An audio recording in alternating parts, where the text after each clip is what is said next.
मेरा नाम डॉक्टर मुस्तफ़ा फैसल है। बाय क्वालिफ़िकेशन मैं न्यूरोसर्जन हूँ। एज ए न्यूरोसर्जन हमें क्या क्या चीज़ों की ज़रूरत पड़ती है जो पैरामेडिकल स्टाफ है।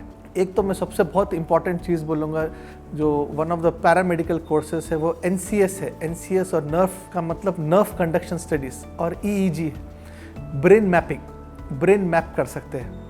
और एक है कि ब्रेन को स्टिमुलेशन करके trans magnetic brain stimulation courses है। ये बहुत इम्पॉर्टेंट और बहुत रेयर कोर्सेस है, जो लोग जिसको लोगों को इन्फॉर्मेशन ही नहीं है। और यहाँ पर इंडिया में भी और अब्रॉड में भी इसका बहुत डिमांड है, बहुत कैरियर ग्रोथ के लिए भी और फाइनेंशियली भी। पर ब्रेन मैपिंग जो EEG है या NCS है, वो एक 6 मंथ्स या 1 ईयर कोर्स आप कर लिए तो उसके लिए बहुत इम्पोर्टेंस है। And you will be always with a neurologist. एक न्यूरोलॉजिस्ट को हेल्प है वो करने की वजह से। एक है ट्रांस मैग्नेटिक कोर्स, जो पैरालिसिस पेशेंट्स रहते हैं, उसके मशीन्स है, उसको कैसा ब्रेन पे लगाना और उसको मैप करके उसको स्टिमुलेट करते हैं। इसका भी बहुत फ़िलहाल डिमांड है। बहुत कम लोग हैं जो ये कोर्सेस कर रहे हैं।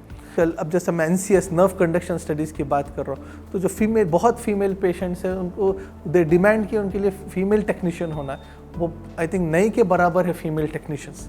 न्यूरोसर्जरी ऐसी फील्ड है जो इवॉल्विंग फील्ड है और जो आर्टिफिशियल इंटेलिजेंस और गैजेट्स पे बेस्ड एक मशीन रहता है, उसमें न्यूरो नेविगेशन बोलते हैं। न्यूरो नेविगेशन जैसे अपन लोकेशन डाल के GPS पे एग्जैक्टली वो पॉइंट पे पहुंचते हैं।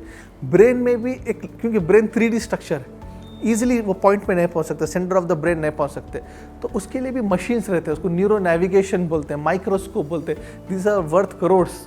और आजकल मैक्सिमम हॉस्पिटल्स में ये इक्विपमेंट है, पर इनको चलाने के लिए लोग नहीं है जो स्किलफुल है।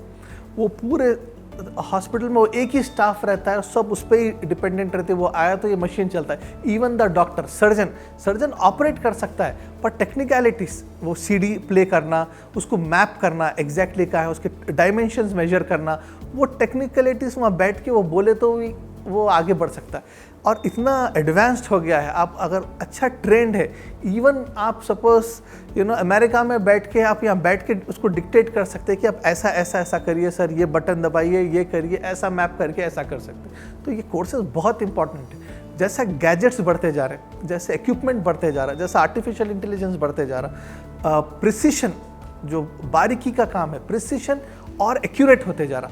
पर वो एक्यूरेट इन दी एंड कोई तो टेक्निकल आदमी रहना है जिसे पता है वो कैसा उसको हासिल किया जाए।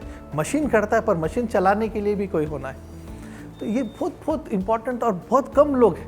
जैसे मैं आपको जो मशीन्स के नाम बोल रहा हूँ ना, जैसे न्यूरो नेविगेशन मशीन है, वेरी फ्यू पीपल। एक न्यूरो ड्रिल रहता है, उसको चलाने के लिए हम लोग स्पाइन फिक्स करते, स्क्रू रॉड डालते।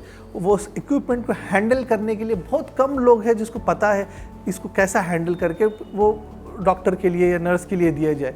तो ये जो बैकअप स्टाफ है, उनकी इंपॉर्टेंस बिल्कुल कम नहीं है। They play a very important role in carrying out the surgery, in carrying out the treatment. इसका बहुत ज़्यादा स्कोप है।